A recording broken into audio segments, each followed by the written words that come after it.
Again, welcome to this week's office hours for ESG and ESGCV. My name is Kimberly Simpson and I am today's moderator. If you are just joining us, please go to the chat and introduce yourself with your name and the region you represent. As a reminder, this office hours session is being recorded for public record. Office hours recordings are on the California ESGCV past trainings webpage. A copy of the slide deck and recording will also be emailed to you. Next slide, please. How to ask a question. All questions must be submitted in the chat box. Please type your organization and question into the chat box. The team will read questions out loud at the end of the presentation and will provide answers if possible throughout the presentation. All questions and answers entered in the chat box will be recorded as part of the public record. Alongside our presenters, we also have several HCD staff, including ESG representatives, ESG-CV grant administrators, and other consultants who are able to answer questions during the Q&A session. Next slide, please.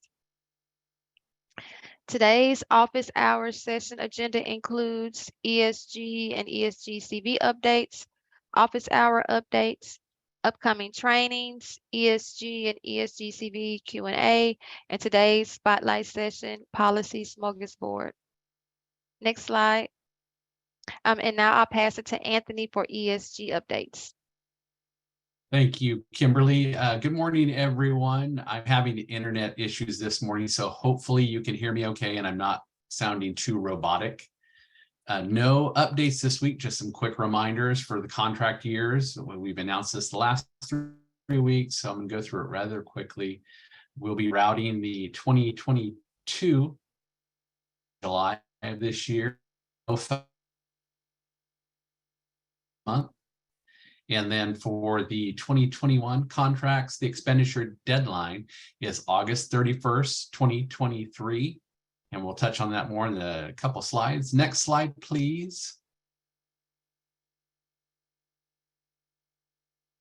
Let's see, I don't see it moving forward on mine. There we go.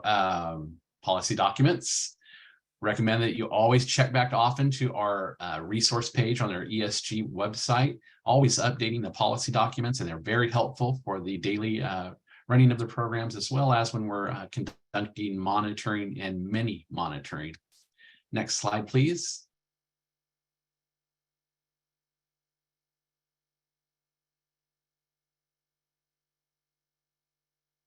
And on that note, there are your reps listed right there, Diana, Giovanni, Tuesday, and myself, and you can always reach us through the NOFET inbox as well. Thank you. Next slide. Thank you, Anthony. And now I have just a few ESG-CV updates and reminders. Reminders for performance milestones. All program funds for projects, street outreach, emergency shelter, rapid rehousing, and homelessness prevention must be expended by September 30th, 2023. All funds for HMIS and administrative costs shall be expended by October 31st, 2023. Final requests for funds must be submitted to the department by November 15th, 2023. Next slide. Reminders while planning for ESG-CV closeout, spend down timing, funding continuity, including HAP funding flexibility, closing intake, projected dates for closing client intake for rental assistance, staffing issues, estimate declining caseloads for staff roles, workload, client issues involving and informing participants well before end of assistance. Next slide. Upcoming office hour topics. June 14th, CLC collaboration requirements. June 21st, DOB supplantation, fraud, and risk management. June 28th, procurement and best practices. July 5th, there will be no office hours. And someone will drop the link into the chat to register for office hours. Next slide, please. Upcoming trainings for June 8th from 2 to 3 p.m. HMIS Data Quality Program Management Session 1. It's a community workshop. Next slide, please. June 22nd from 11 to 12:30, HMIS Data Quality Program Management Session 2, which is a community workshop training. Next slide, please. At this time, if there are any questions, please put them in the chat, and you may continue to put your questions in the chat throughout the presentation. Let me see if there are any questions.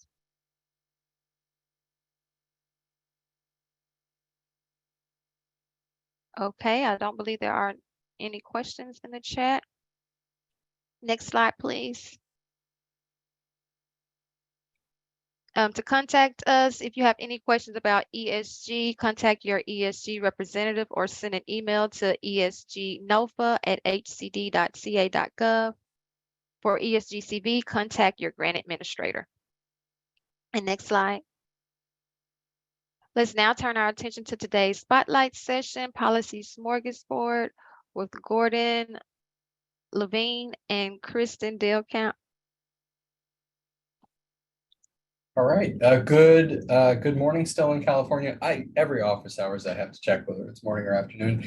Good morning. My name is Gordon Levine. My pronouns are he, him. I am white and Jewish, and I am a technical assistance provider with ICF. Today we will be reviewing a policy smorgasbord, which means that we'll be looking at several policies in quick succession, all of which are important, but none of which will take the entire time. I'm going to go ahead and take a moment to invite my co-presenter to introduce herself as well, Kristen. Hi, everybody. I am Kristen Delcamp. My pronouns are she, her, and I am an ESGCV grant administrator working with the state of California. Back over to you, Gordon. Sounds good. Thank you. Could we get the next slide, please? And now, Kristen, I'm going to go ahead and put you on the spot here. Could you introduce us to the funny little fellow in the chef's toque and explain what a smorgasbord is to those in the audience who might not know what we're talking about? Absolutely. So a smorgasbord is a Scandinavian word that means a full table. And if you don't recognize the fellow on the screen, that is from the Muppet Show, the Swedish chef who would sing "Dordy dor dordy dor dor mork mork mork." The policy smorgasbord. Yep, that's where we're at. A lighthearted and affectionate impression of a cultural icon, the Swedish chef. Love it. Thank you, Kristen. Today we're going to be talking about the following four policies, which we have piled our table high, equipment acquisition, use, and disposition, program income, match, and PII, or personally identifiable information, always a hot topic. Let's go ahead and move to the next slide.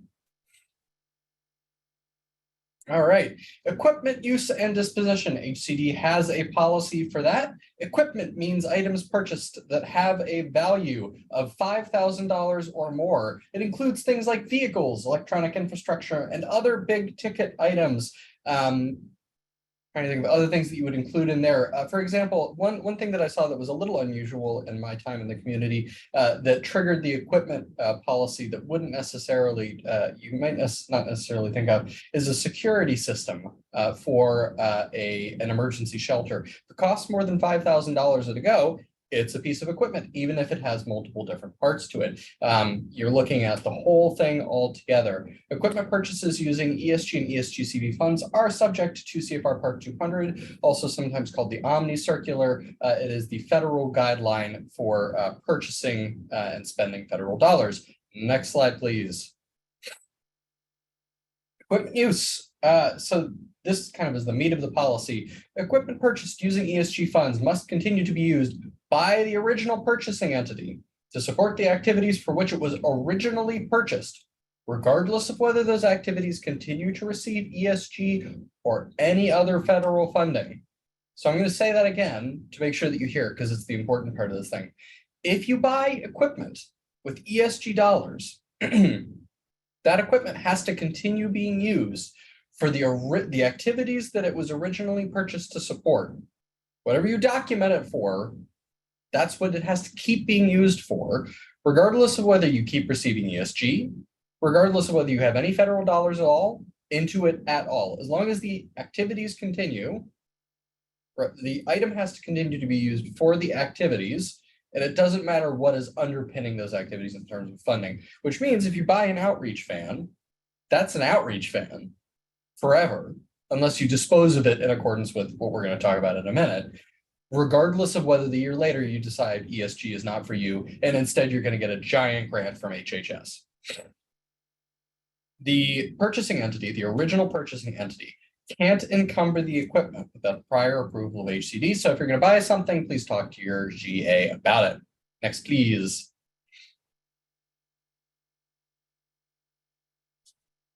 Thank you. Disposition means getting rid of equipment that you bought. Disposition is a polite word for passing it on.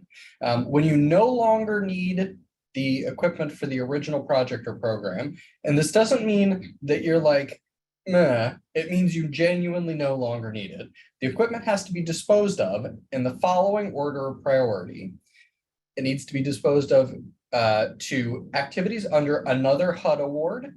So it needs to be transferred to some other HUD award. Could be ESG, could be COC, could be CDBG. It could in theory support Section 8. It could support rural communities. It could support anything under a HUD award.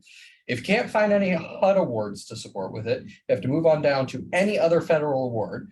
Could be from any other federal department, any other federally funded activity, but it has to keep supporting federal activities. If you can't find any other HUD award or any other federal activity that wants what you're giving away, there's a bunch of other sort of use cases that boil down to you've got to figure out somewhere for it to go, and you have a little more leeway on that. Talk a little bit more about that on the next slide. So activities under a HUD award. As we said, this is other activities supported by another word for HUD. The initial priority has to be given to other activities that support people experiencing homelessness. So you've got to look around for COC program, ESG, et cetera, first, and homeless response systems activities under HUD first. So that would be, for example, EHV vouchers. So if you bought some equipment and in some way it supported EHVs, that would be covered under this policy. Next slide, please. And I do see questions popping up in the chat. I'm sincerely hoping that we answer them as part of these slides, but if they don't, we will keep them to the Q&A at the end. Hang tight, I'm with you. Activities under another federal award. So we're talking about, again, you couldn't find any other HUD activities that support homeless services. Okay. Couldn't find any other HUD activities. Okay. Moving on to other federal awards. Priority order. Other activities supporting people experiencing homelessness. So this is, we couldn't find any HUD, anything that wanted this, but SSVF wants it. The VA funds the SSVF program, which is supportive services for veteran families, which is homeless services funding source. They want it, great, let's give it to them. Homeless response systems. So again, we're talking about things that contribute to homeless response systems. That's SSVF, it's HHS's RHY program, it's the PATH program, and so on. Other activities supporting housing for low-income households. So that's other housing activities. It's other activities related to promoting social and community services. Now we're getting into pretty wide sort of social determinants of health things, followed equally by any other federally funded activity. If there's federal dollars into it, then it's good to go. Next slide, please. Excuse me. So here's all other cases. So if you can't find any of the stuff upstream, you have to request disposition instructions from HUD. Request disposition instructions from HUD means go ask your field office. Disposition needs to be conducted in accordance with the following rules and in accordance with instructions with HUD, which should in theory be the same as in accordance with the following rules. Equipment that is valued at that point of less than equipment whose fair market value at that point is less than $5,000 can be retained, sold, or otherwise disposed of with no further responsibility. So in other words, do what you want with it. Except as provided with, there's an element of the Omni circular you want to reference, or if HUD fails to provide disposition instructions within 120 days, equipment whose value exceeds $5,000 can be retained or sold. If it is sold, actually, I think it's either if it's sold or retained, HUD's entitled to an amount of the value of the thing calculated as listed on the slide. And I'm not going to read that off because I'm going to stumble over it. And frankly, math has never been my strong suit. In the event that the equipment is sold, HUD may permit the original non-federal entity to deduct and retain from HUD's share $500 or 10% of the proceeds, whichever is less for selling and handling expenses. That's your fee for disposing of the equipment. And finally, the non-federal entity may choose to transfer title of the property to the federal government or to an eligible third party, provided that the non-federal entity must be entitled to compensation for its attributable percentage of the current fair market value of the property, which is a really long-winded way of saying, yes, you can transfer it to the federal government or to anybody else who might, in theory, be an eligible third party like another organization, as long as you get fair market value compensation for it. Next slide, please. Over to you, Kristen.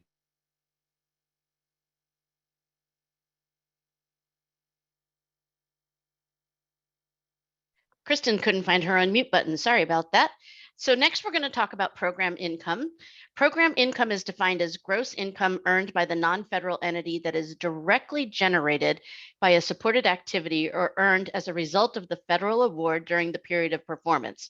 So basically, it's any income that you earn off of your activities with the grant.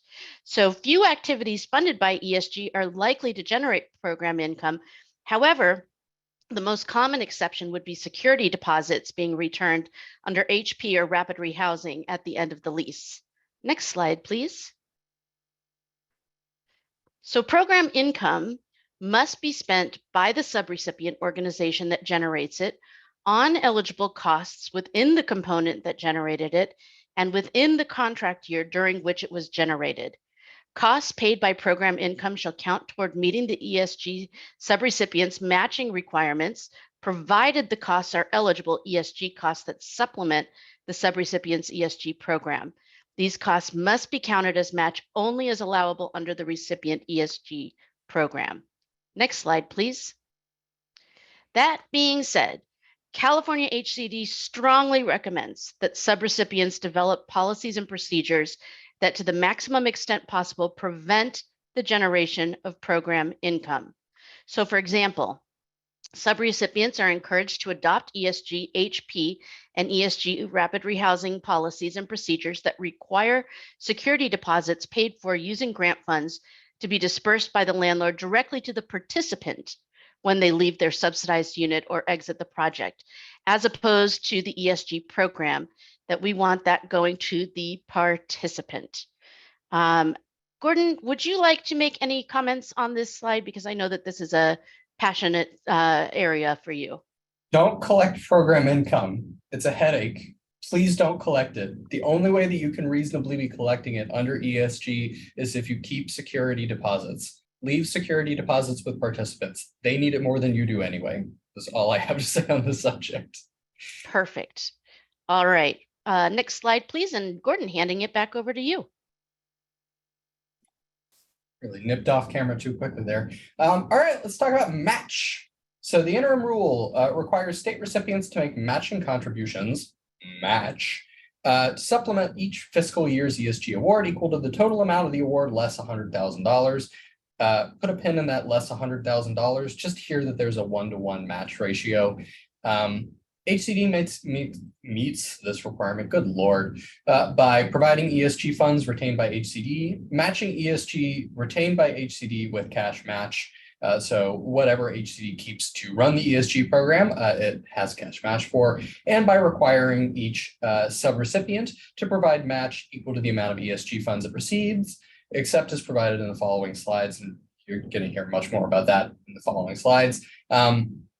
Now that $100,000 exemption, finally, it meets that requirement by passing the benefit of that exemption as required by the interim rule onto the subrecipient or recipients that are least capable of providing match contributions. More on that to come. Next slide, please.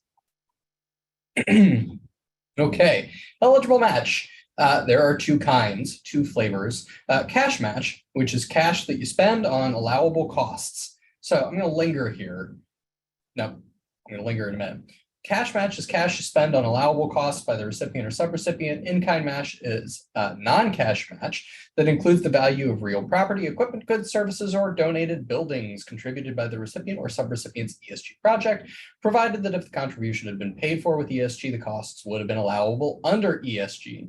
You can meet match requirements with any combination of cash or in match, provided that the combined value meets the minimum requirement established by your relevant grant agreement. There's a citation to the interim rule at the bottom of the slide for more information about the eligible types of match. Here's what I want to say about match. The thing that people get wrong most about match that if you hear nothing else from these match slides, I want you to hear this. There is a well-intentioned and incorrect idea that match for ESG or for COC or for any of our other sort of typical funding sources is whatever we do to benefit the population we serve. So like ESG, I'm a large community action agency. I've got 15 federal grants and I've got, 10 million, 20 million, 30 million in private funding. I'm a big agency. I do a bunch of stuff for a lot of people. And each of my programs has a subsegment of my total population served enrolled. Got 100 people in my ESG program and 100 people in my COC programs and 100 people in my SSVF programs, whatever.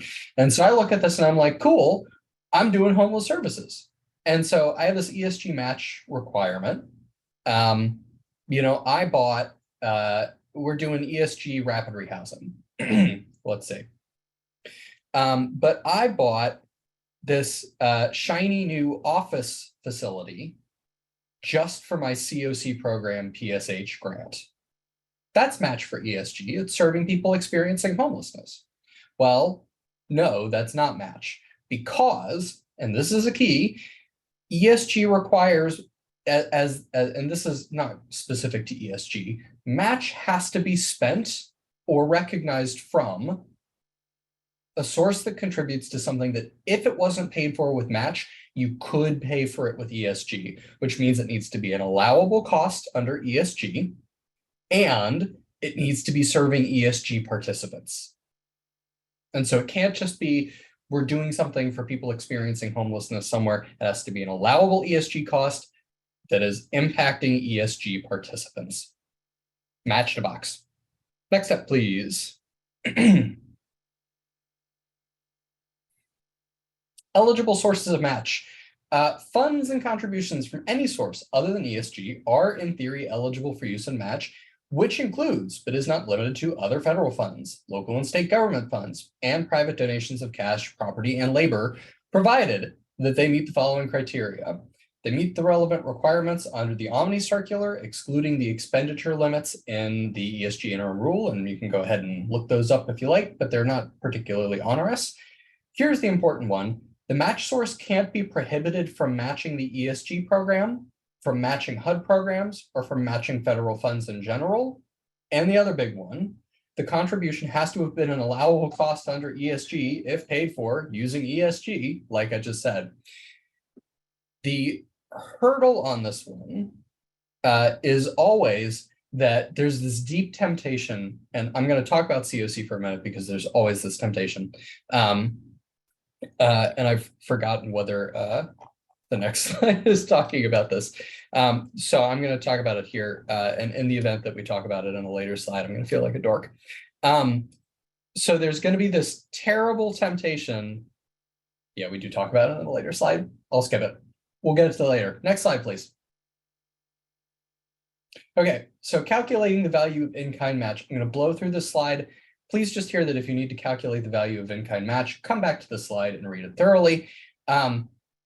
Volunteer match has to be valued at rates that are consistent with what the recipient or subrecipient regularly pays to existing employees performing similar work, or if you don't have somebody performing similar work, they have to be consistent with what's ordinarily paid by other employers in the same labor market for the same services. If, for example, you are hiring,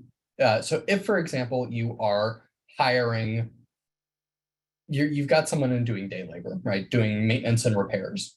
You cannot recognize their labor at $500 an hour unless that is what you typically pay for maintenance and repairs, or what is typically paid in your community. It might be it's California, I don't know.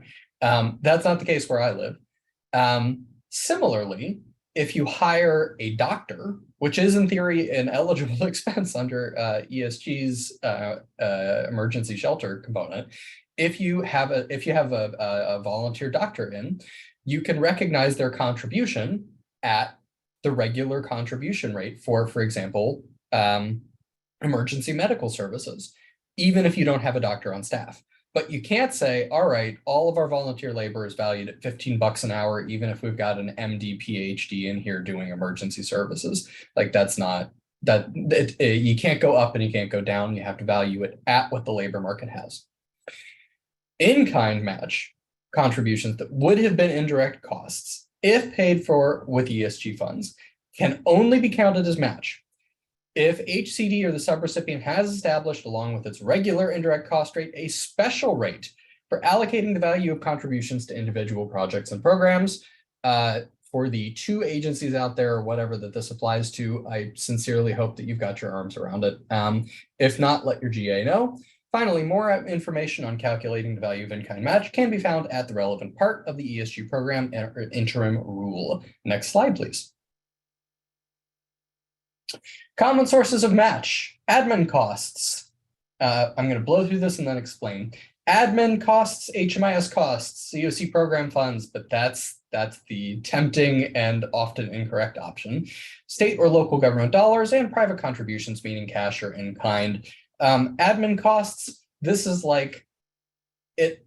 ESG matches so much and it costs more than that to run your ESG program. The excess costs for your bookkeeper, your grant writer, your program director, all of that is all of those excess costs. Those are admin costs, office space that is not tied to a specific component. All of that's admin. All of those excess costs are match. Same thing with HMIS. If you are paying for HMIS with private dollars or dollars from another program that makes it an eligible match, it is eligible.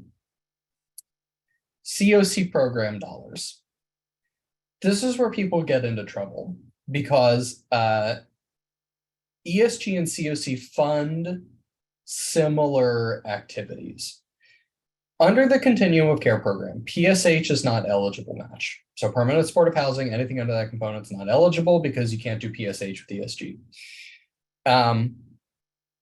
It would be very hard to recognize, I can't think of a way to recognize planning grant dollars as match. But common sources of eligible match under the COC program are under HMIS and rapid rehousing. COC program funded HMIS is an awesome source of match because HMIS is identical under ESG and COC. The ESG HMIS component and the COC program eligible costs under the HMIS budget line are identical. And so, for example, if your COC has ESG HMIS funding and a COC program funded HMIS grant that funds its HMIS system-wide activities, perfect. They're a perfect match. They work really well together. ESG rapid rehousing and COC rapid rehousing are terrible matches for each other. You can do it, but you probably don't want to because they are 90% the same program and 10% very different programs. 2 key items. One of them is that the COC program rapid rehousing model requires rent reasonableness, but does not require fair market rent. Whereas ESG, absent a waiver, and assuming we're not talking about ESG CV, requires FMR and rent reasonableness. COC program will not want to do FMR under rapid rehousing. That's a big concession to what is otherwise a very flexible program model. Conversely, and this is currently true, though it may not be true in the future, keep an eye on your federal circulars, they have different inspection standards. COC program requires HQS, or the Housing Quality Standards Inspection. ESG requires habitability. Habitability is a much lower standard than HQS. And so ESG might not want to go 5 rungs up and do 2 inspections, right? Or do 1 inspection that covers both. because frankly, HQS takes more time, more experience, and is more stringent than habitability.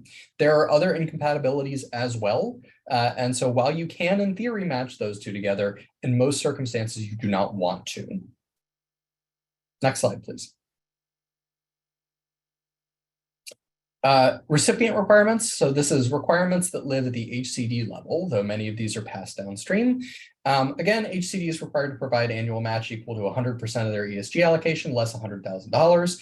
The majority of that match is provided by ESG subrecipients and ESG sub-subrecipients and sub-sub-subrecipients and so on. HCD accounts for match on an annual basis as recipients are required to, and HCD reports match to HUD as part of its annual CAPER, or Consolidated Annual Performance and Evaluation Report. Next slide, please.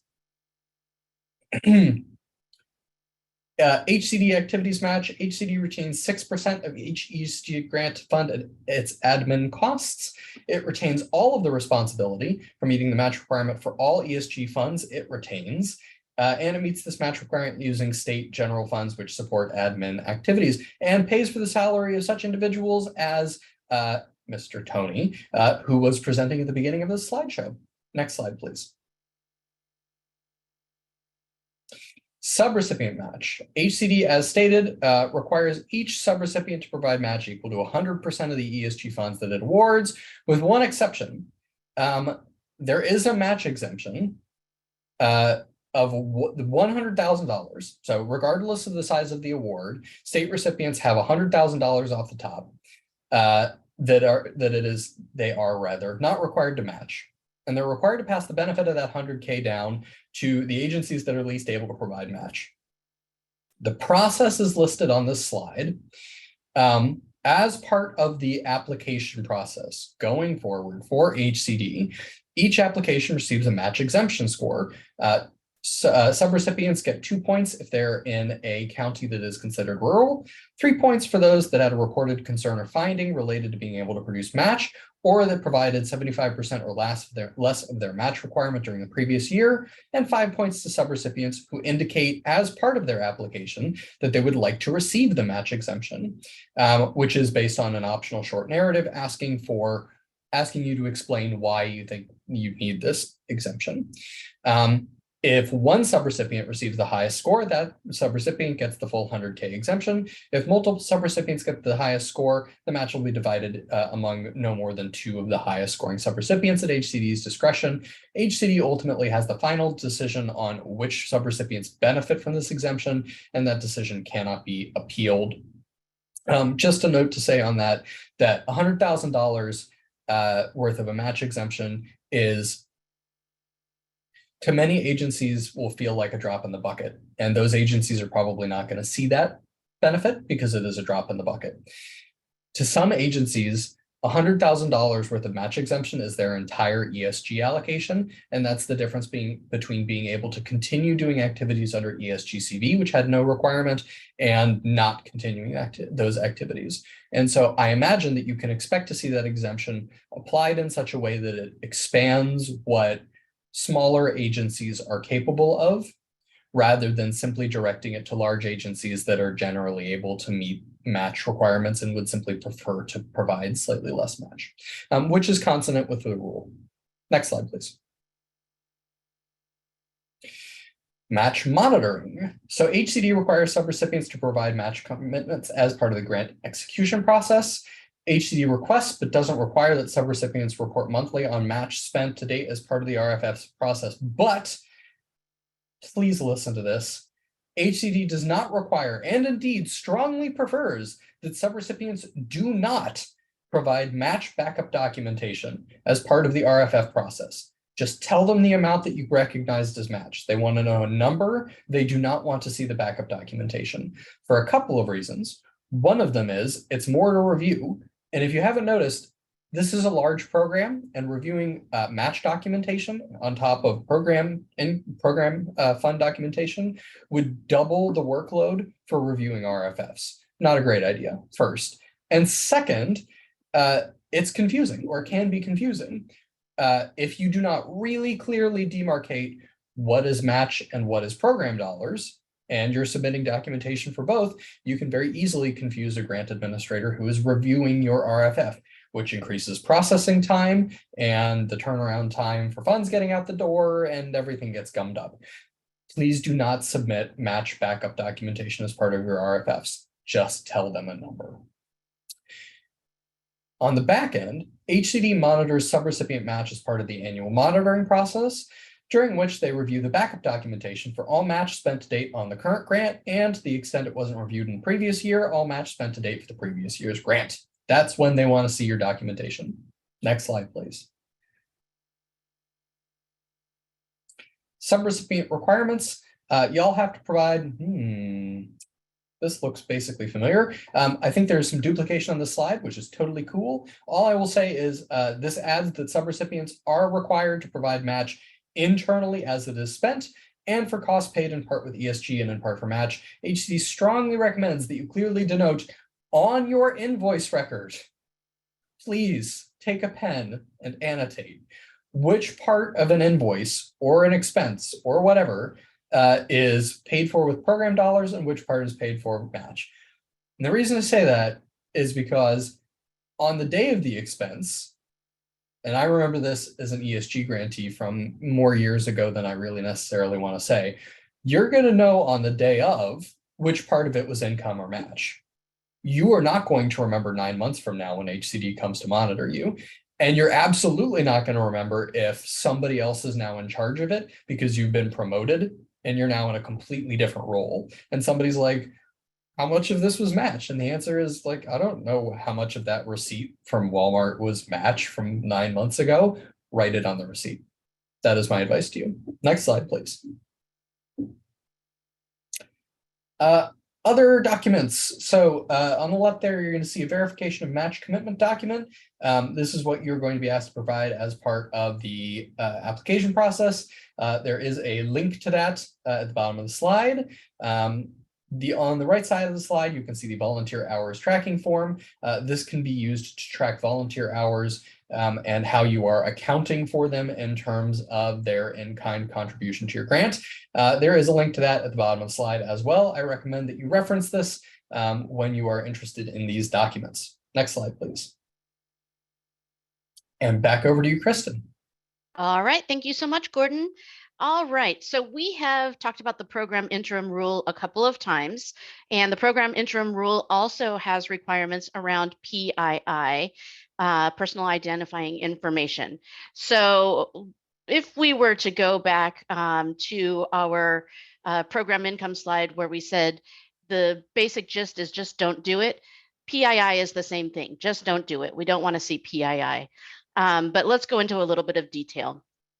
All records containing personal identifying information of any individual or family who applies for and or receives ESG assistance will be kept secure and confidential.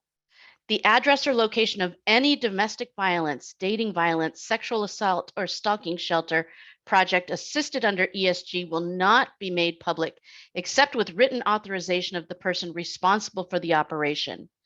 The address or location of any housing of a program participant will not be made public except as provided under a pre-existing privacy policy of the recipient or subrecipient and consistent with state and local laws regarding privacy and obligations of confidentiality. Next slide, please. All right, so it's important that we comply with federal and state PII requirements. And to do so, recipients and subrecipients must develop confidentiality policies and procedures in writing to keep confidential every ESG applicant's or participant's personally identifiable information that they receive for any reason, including participant housing locations or addresses, as well as the locations or addresses of any domestic violence shelters. Next slide, please. So let's give some examples of PII. We can look at this in two categories. PII can stand alone. So for example, names, social security numbers, driver's license numbers, patient ID numbers, etc. Those alone are examples of PII that we don't want slipped into documents and shared. Another example is when combined with other PII. Just a date and place of birth or just a race or ethnicity is not enough to identify someone. However, If you combine it with any of the other PII factors, that then becomes an identifiable example.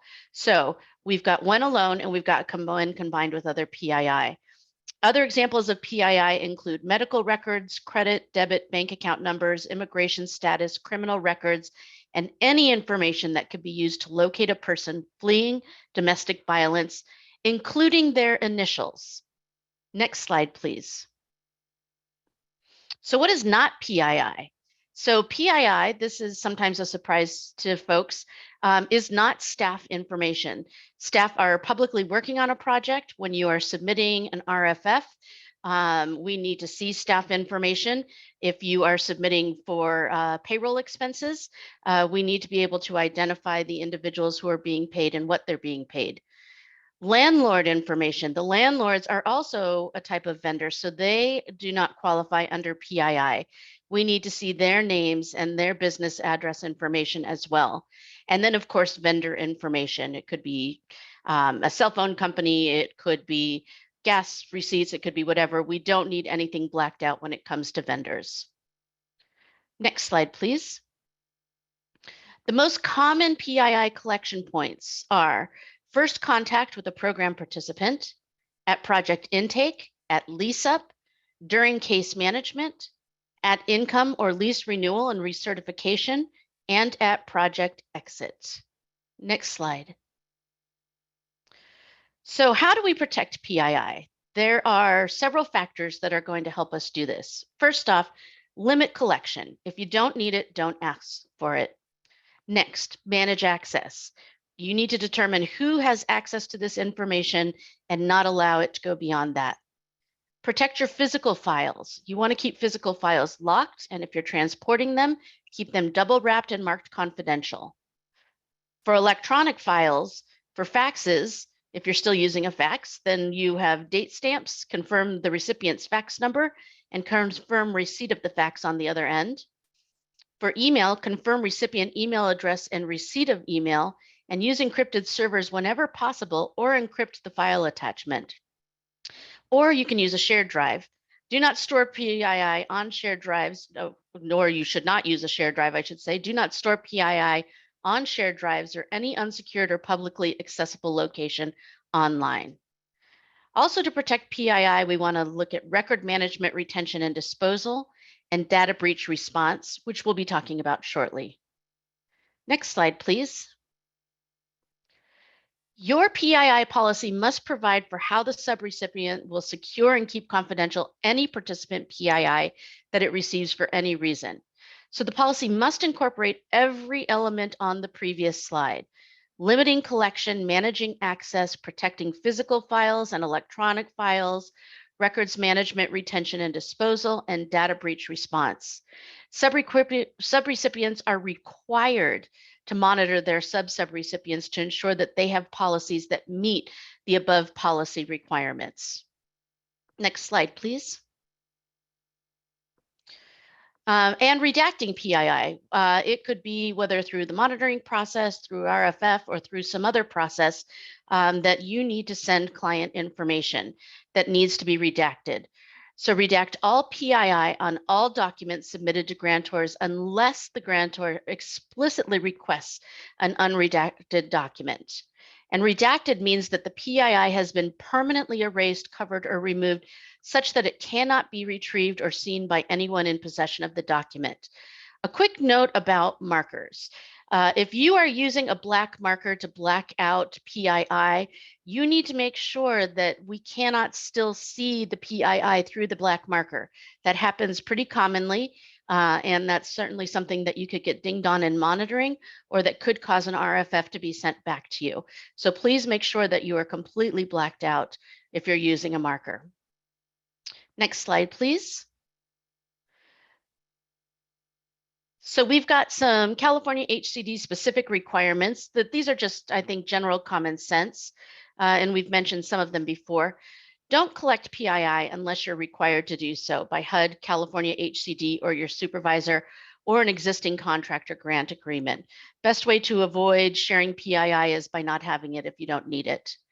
When PII is collected, only collect information needed to meet the aforementioned requirement. Do not collect PII unless explicitly authorized to do so in one of the following ways. As part of a routine job duty that is part of your position description that requires collection of PII, as part of an irregular job duty, which you are assigned in writing by your supervisor that requires the collection of PII, or as otherwise authorized or required in writing by your supervisor. Next slide, please. More California-specific requirements. Do not discuss or release PII to any party without authorization from your supervisor. Before discussing PII, ensure that you are speaking to the correct person. Hold meetings involving PII in secure spaces. Treat meeting notes as confidential. For meetings that include PII, record the date, time, place, subject, meeting chair, and all attendees. Do not leave PII in a voicemail, text, or instant messenger unless authorized to do so. Clearly label all files containing PII and keep them in a lockable storage container that is locked when not in use. Develop an electronic filing system for storing digital PII records. And for any record containing PII, after the record's period of retention has expired, that record should be permanently destroyed unless there is some compelling reason to retain it and a period of extended retention is approved by someone with supervisory authority. Next slide, please. For any record containing PII after the record's period of retention has expired, that record should be permanently destroyed unless there's a compelling reason to retain it, which we just said. And really the only thing that comes to mind for me, although I'm sure there could be some other reasons, would potentially be a lawsuit, would be a reason that you would need to retain a record. In the event of an internal data breach, you will need to determine the nature and extent of the breach. Resecure the information to the extent possible by retrieving records, destroying copies, overseeing the process for permanently digitally erasing records, etc. Consult with your appropriate legal authority, act as quickly as possible in accordance with the legal advice provided, and notify California HCD. Next slide, please. In the event of a data breach involving a California HCD subrecipient, so when you've reported to HCD, HCD shall work with the subrecipient to determine the nature and extent of the breach, ensure the subrecipient is following their internal processes related to ESG data breaches, consult with the appropriate legal authority at California HCD to determine any additional actions that need to be completed, and act as quickly as possible in accordance with the legal advice provided in response to the above, including encumbering subrecipients with any applicable or appropriate requirements. Next slide, please. Okay, that was our policy smorgasbord. So this takes us on out to question and answer. Do we have any questions that came up?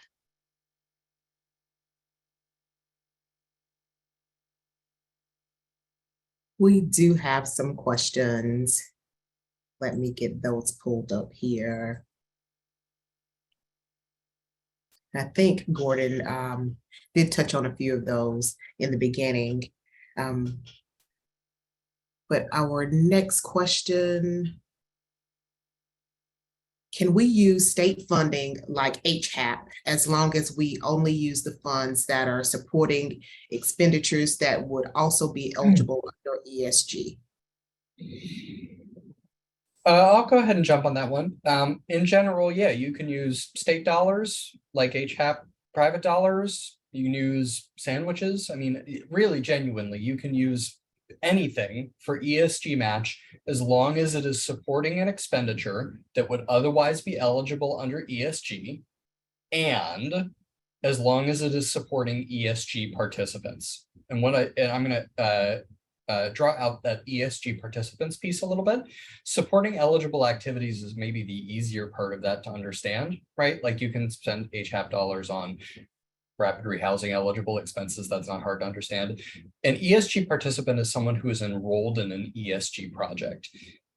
You can recognize something as match and enroll a person in an ESG project, even if you spend $0 program dollars on them, as long as you are serving them in the same way that you would with program dollars. So for example, if your if for some reason you designed your program this way. If you had 20 people in your ESG Rapid project and you paid for half of their housing, case management and everything with ESG federal dollars, and half of it with state dollars or private funds, so that half of your folks were 100% federal and half of them were 100% match, all 20 of them are in your ESG program. They would be entered into HMIS as part of your ESG program or an HMIS comparable database if you're a VSP. That's the way it would be handled. So just think about eligible activity and eligible participant.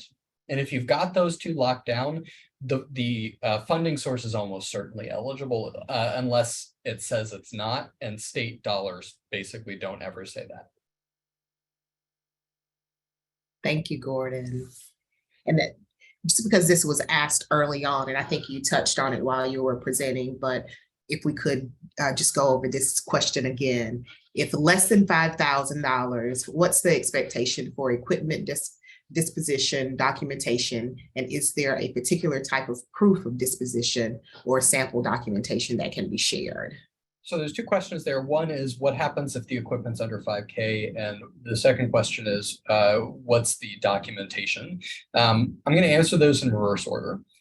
There is, to the best of my knowledge, no job aid or sample documentation related to equipment disposition.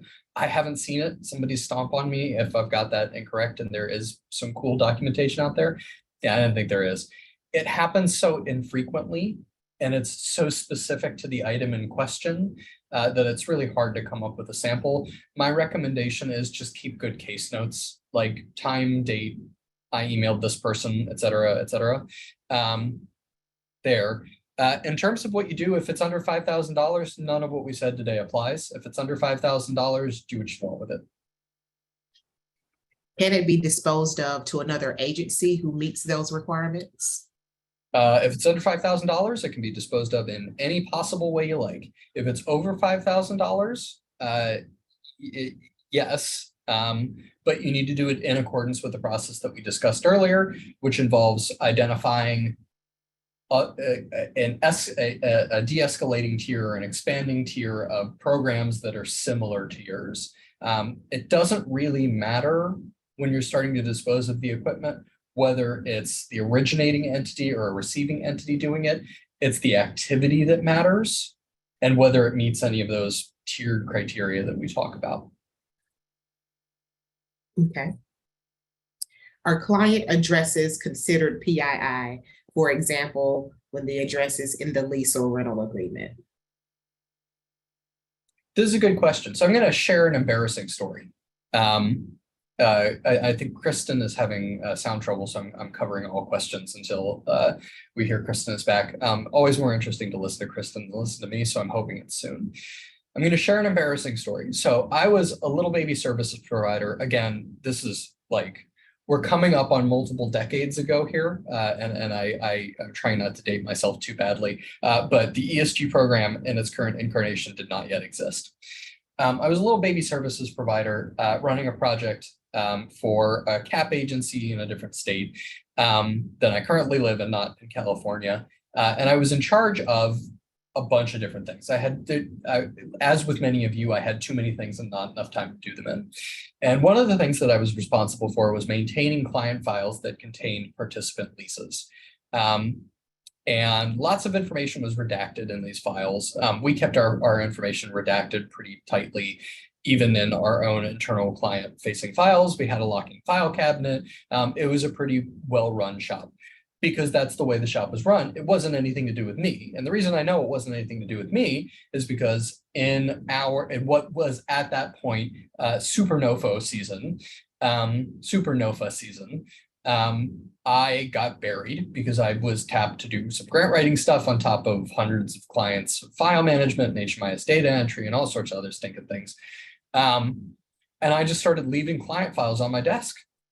And like, there was a point in there where I was like barricaded behind towers of client files. And the first document in each of those files was the client's current active lease. And our executive director, who outranked me by about 17 steps, wandered into my office about a week into this, picked up a file opened it to the first page, showed it out to me, showed me the rental assistance agreement that was completely unredacted and said, how would you feel about me taking your lease and leaking that information to our local paper? I've never been more ashamed in my entire life. All of that stuff went straight into the file cabinet and it literally never left again. That also taught me a valuable lesson about locking file cabinets. It's not enough just to put the key in the lock, you have to actually lock it and take the key out. So, moral of the story, yes, addresses are absolutely 100% PII. And as a good general rule of thumb, if you don't want that information about your life out there, it's probably PII if it's applicable to one of your participants. Thank you, Gordon. Can you discuss in further detail administrative costs for match? Sure. I think it's a good idea. Is the reality. So here's the real deal about ESG. ESG is expensive to run and there is not enough admin in the program to run it under most circumstances for most recipients and subrecipients. This is true for state agencies. This is true for subrecipients. It's true for large cap agencies. It's true for mom and pop shops. It's true for everybody. And so inevitably, you're going to have unreimbursed admin costs to run the program. And that covers the gamut of anything necessary to make the program work that can be tied to the program, that is an eligible cost under the admin component of ESG, that you are not paying for with federal dollars, that you are paying for some other way that's eligible, right? You're paying for it with private funds, or you've got a volunteer in, or you've got state dollars, or any of that. And so some common examples of things that you're going to want to recognize or that you could recognize. You probably have a budget specialist. You have somebody who prepares your RFFs. You have somebody who manages your general ledger. That their time spent on the ESG program is an eligible ESG admin cost. If you're not paying for all of it with ESG federal admin funds, whatever you're paying for it with is match. Same thing with grant writer. If you are reapplying to ESG or reporting on ESG, if you're submitting your annual caper to HCD, that time could be match.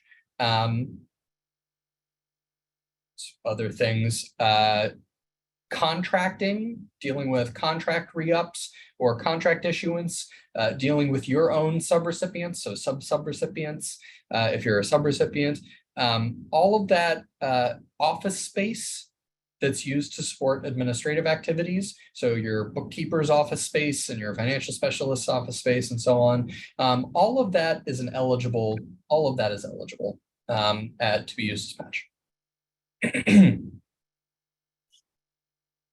So the address is PII, but is not required to be redacted during monitoring.